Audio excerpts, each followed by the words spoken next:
Hey there guys, welcome back to episode 8 of the Caretakers, and this is our Let's Build. So what we've been doing in the last episode is most of the open structure of the Dwarven kingdom. So what we wanted to do this time round is finish off the interior.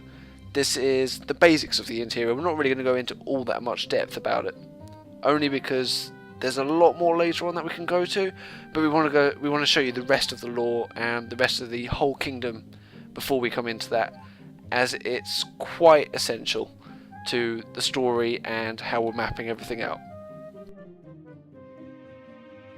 So these are the new hallways that we've been designing, and you would have seen the first one that we've done in the last episode, which will be an annotation in the bottom left or bottom right. But basically the whole reason behind using these templates that we've made is because we thought it looked better than just having a plain wall. However, later on we don't go into so much detail because everything starts to open up a bit more, and to be honest, it looks a little bit worse having that in the more open areas.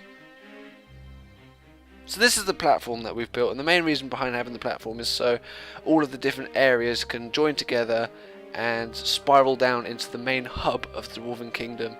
Me and Kane spent about 10 minutes planning this area and then building it.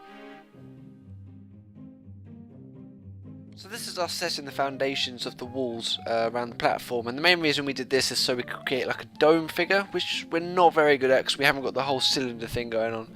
But the original plan was to do the circular wall and then go in one layer up, in one layer up, in one layer up, and hopefully that will create the dome structure.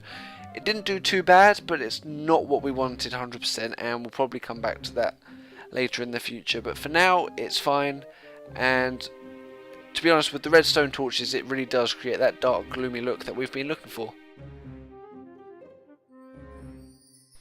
So what we worked on next was the dungeon. Now, we had originally done all the footage for this, but seeing as my Minecraft was a bit special, it didn't really work out as well as I wanted to, and we lost all the footage. But as you can see, it's set underneath the bridge and quite gloomy. It's at nearly the bottom of the area, and to be honest, we're quite proud of it. There's a few features in it that you'd have to get up and close and personal to see.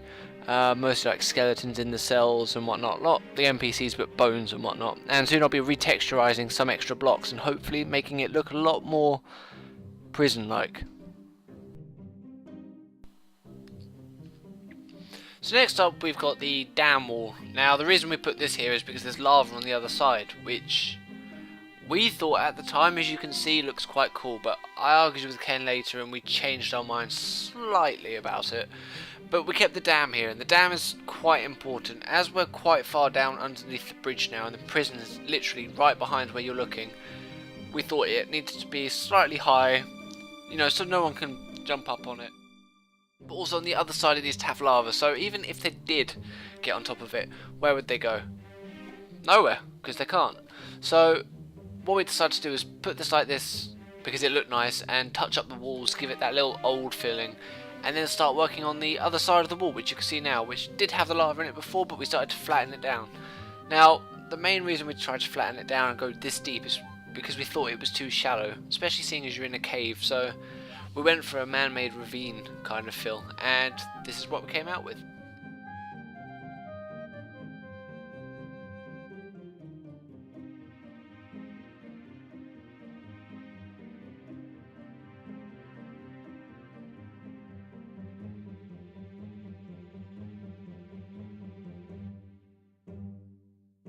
The main reason we lit this area up for now is just so we can mainly see, but we also wanted to leave the ores in the wall as well, and leaving the glowstone around helped us kind of map out the area. So as you can see closer to you, on our side there's more glowstone than there is on the other side, and that's because there's more ore that side. So it might look like it's just for lighting, but we do have these little small elements where we kind of want to mark things out. Usually we use wool, but kind of forgot at this time.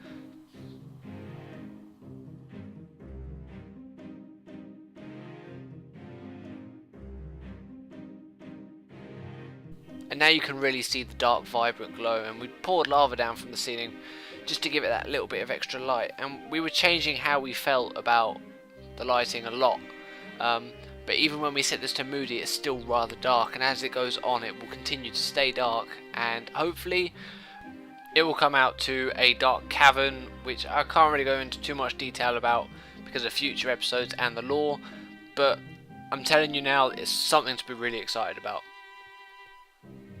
Now this is the next area which I worked on my own while Kane was going off cleaning things around. As you can see in the distance, it's just a little bit of red wall, and we were marking out where we wanted the path to follow. But this is just a walkway, and the main reason I had this is if they were going from one side of the mountain to the other and across caverns and whatnot, they would need walkways. It's all good and dandy having stairs along the side and bridges everywhere, but sometimes you need something a little bit more protective, especially when there's lava around. So we decided to create this tunnel system, and one of the plans that we came out with this one afterwards is that this actually led into the prison area, so you can go from the prison area to the other side, possibly having another hallway to the right of this little cave. It's not decided as of yet, but that's definitely something we want to look into.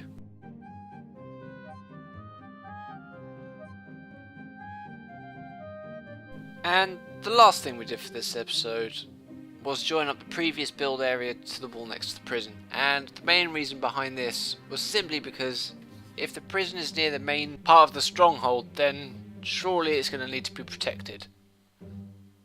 We really hope you guys enjoyed these videos.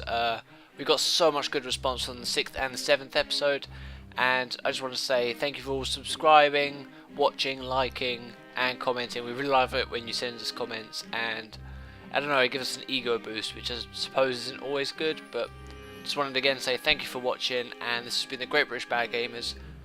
Let's build.